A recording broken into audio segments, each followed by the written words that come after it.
মই আজি সকলোকে আহ্বান জনাম বিশেষকৈ বেচৰকাৰী কোম্পানী প্ৰাইভেট কোম্পানীৰ স্বত্বাধিকাৰসকলক পাৰিলে আপোনালোকেও 7 আৰু 8 তাৰিখে কৰ্মচাৰীসকলক ছুটি দিব।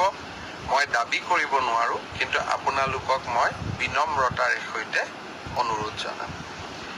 যোৱাকালি মই কেইটামান টেলিভিশ্যনত এটা ডিবেট দেখিছিলো যে তৃতীয় আৰু চতুৰ্থ শ্ৰেণীৰ চাকৰিত APSCৰ ধৰণে পৰীক্ষা কিয় হ'ব লাগে।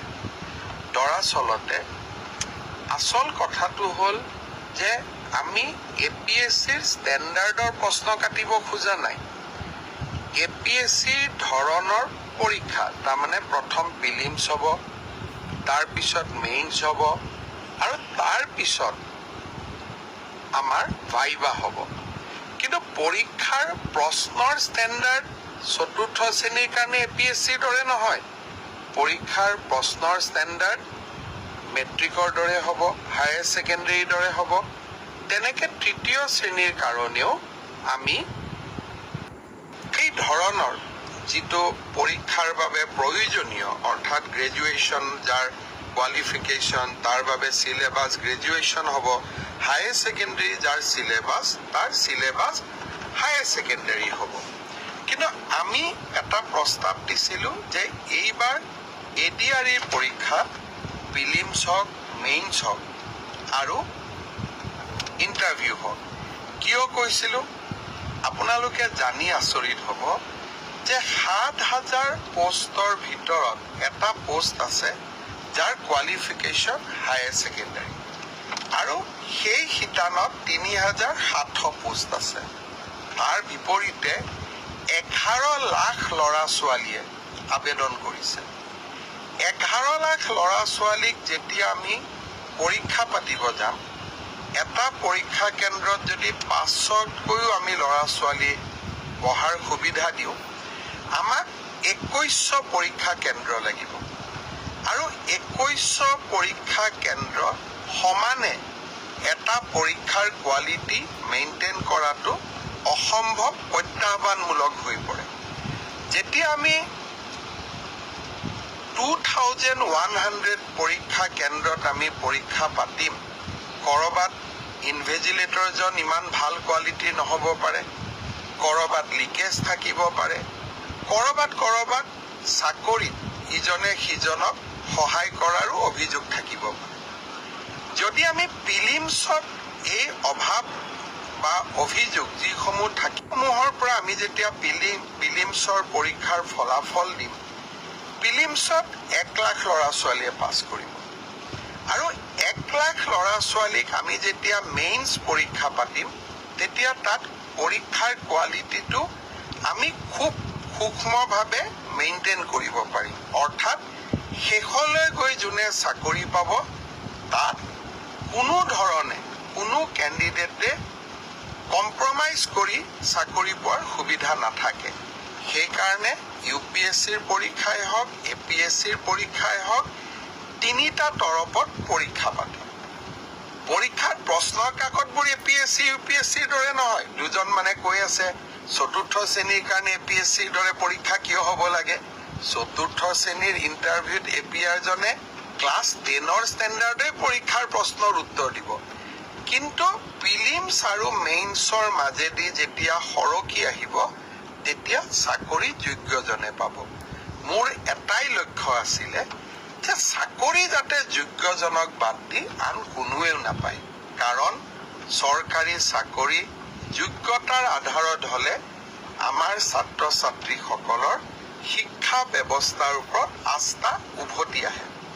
যোৱাবাৰ আমাৰ এটা পৰীক্ষাত কেণ্ডিডেট আছিল 6 লাখ। এইবাৰ এটা পৰীক্ষাত হ'ব আমাৰ কেণ্ডিডেট 11 লাখ। প্ৰিলিমছ মেইনছৰ মাজেদি আমি আহিলে আমাৰ বহুখিনি চেক এণ্ড বেলেঞ্চ আমি কৰিব পাৰিলোহেঁতেন। কিন্তু যি নহওক, মই বিশ্বাস কৰোঁ যে চৰকাৰৰ সিদ্ধান্ত যিমান হওক, আমি বিতৰ্কৰ ঊৰ্ধত ৰাখিব লাগে। 2-1জন ৰাজনৈতিক দলেই হওক বা আমাক বেয়া পোৱা 2-1জন ব্যক্তিয়ে হওক চৰকাৰৰ প্ৰতিটো কথাতে তেওঁলোকে বিতৰ্ক হোৱাটো বিচাৰে আৰু বিতৰ্কৰ পৰা তেওঁলোকৰ যে কিবা লাভ হয় এনেকুৱা নহয় যেন বিতৰ্ক কৰি চৰকাৰখনৰ ভাল প্ৰচেষ্টাসমূহকো তেওঁলোকে যাতে কৰবাত নিগেটিভিটিলৈকে ৰূপান্তৰ কৰিব পাৰে সেইবাবে ময়ো সাৱধানে থাকিব খুজিছো এইবাৰ আমি প্ৰিলিমিনাৰী পৰীক্ষা নাপালো মেইনছ আৰু ভাইভা ভচিৰ মাজেদিয়ে আমি পৰীক্ষাৰ ৰিজাল্ট দিম অৱশ্যে 11 লাখ ছাত্ৰ ছাত্ৰীয়ে যেতিয়া 2100 পৰীক্ষা কেন্দ্ৰত পৰীক্ষা দিব ই এটা ভীষণ প্ৰত্যাহ্বানমূলক হ'ব কেনেকৈ পৰীক্ষা পাতিব পাৰিম 2100 স্কুল কলেজ ই এটা ডাঙৰ প্ৰত্যাহ্বান হ'ব চৰকাৰী বিষয়াসকলে এই বিষয়ে আলাপ আলোচনা আৰম্ভ কৰিছে ৰাইজৰো সহযোগিতা লাগিব কি ধৰণে পৰীক্ষাটো বিতৰ্কৰ ওপৰত ৰাখিবৰ কাৰণে ৰাইজৰো আমি সহায় ল'ব পাৰো তাৰ বিষয়ে আমি চিন্তা চৰ্চা কৰিছো সময়ত আমি আপোনালোকক ক'ম 3 অক্টোবৰৰ পৰা পুলিচৰ ইণ্টাৰভিউ আৰম্ভ হ'ব তাত এনেকুৱা কোনো অসুবিধা নাই যোৱাবাৰ যেনেকৈ নিযুক্তি হৈছিল এইবাৰো হ'ব আৰু শিক্ষকৰ নিযুক্তিৰ ক্ষেত্ৰতো আমি ইতিমধ্যে ব্যৱস্থা আৰম্ভ কৰিছো আৰু ইয়াতো বহুত বেছি বিতৰ্কৰ অৱকাশ নাই আৰু এইবিলাকত নিশ্চিত কোৱালিফিকেশ্যন লাগে কাৰণে কেণ্ডিডেটৰ সংখ্যাও কম কিন্তু তৃতীয় আৰু চতুৰ্থ শ্ৰেণীত এইবাৰ অসম্ভৱ প্ৰাৰ্থীয়ে আবেদন কৰিছে সৰ্বমুঠ 18 লাখ আবেদন এই 14,000 পোষ্টৰ কাৰণে আমাৰ ওচৰলৈ আহিছে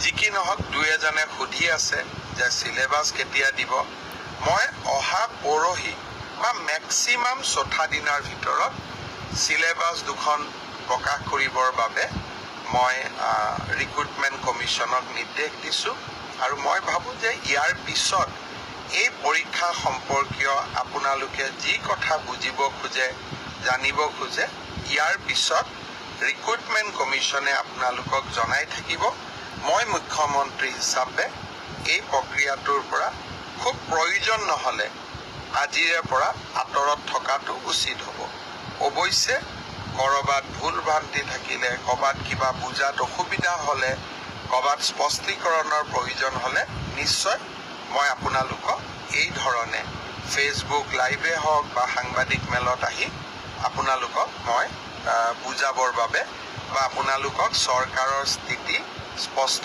কৰিবৰ বাবে মই চেষ্টা কৰিম বানপানী গোটেইকেইখন